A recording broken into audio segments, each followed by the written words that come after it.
Oh, je me roule dans la poussière à Beth-Léaphra. Passe, habitante de Shaphir, dans la nudité et la honte. L'habitante de Tsanaan n'ose sortir.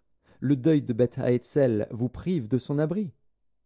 L'habitante de Maroth tremble pour son salut, car le malheur est descendu de la part de l'Éternel jusqu'à la porte de Jérusalem. Attelle les coursiers à ton char, habitante de Lachish. Tu as été pour la fille de Sion une première cause de péché, car en toi se sont trouvés les crimes d'Israël.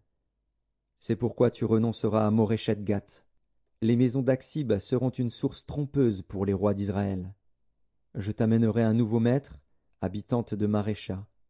La gloire d'Israël s'en ira jusqu'à Adulam. Rase-toi, coupe ta chevelure, à cause de tes enfants chéris. Rends-toi chauve comme l'aigle, car ils s'en vont en captivité loin de toi. Michée, chapitre 2. Malheur à ceux qui méditent l'iniquité et qui forgent le mal sur leur couche. Au point du jour ils l'exécutent, quand ils ont le pouvoir en main. Ils convoitent des champs, et ils s'en emparent, des maisons, et ils les enlèvent. Ils portent leur violence sur l'homme et sur sa maison, sur l'homme et sur son héritage. C'est pourquoi ainsi parle l'Éternel. Voici, je médite contre cette race un malheur.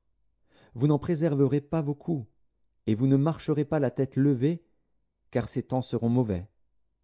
En ce jour-là, on fera de vous un sujet de sarcasme, on poussera des cris lamentables, on dira « Nous sommes entièrement dévastés. Il donne à d'autres la part de mon peuple. Et quoi? Il me l'enlève.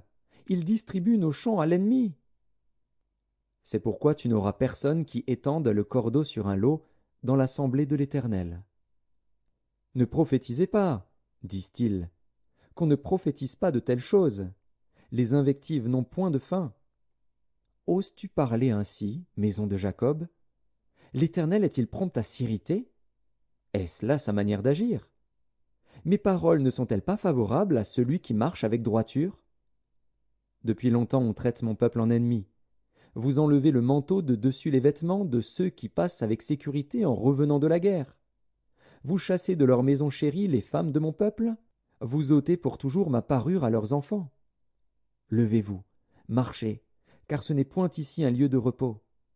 À cause de la souillure, il y aura des douleurs violentes. Si un homme court après le vent et débite des mensonges, je vais te prophétiser sur le vin, sur les boissons fortes. Ce sera pour ce peuple un prophète. Je te rassemblerai tout entier, ô Jacob. Je rassemblerai les restes d'Israël, je les réunirai comme les brebis d'une bergerie, comme le troupeau dans son pâturage. Il y aura un grand bruit d'hommes.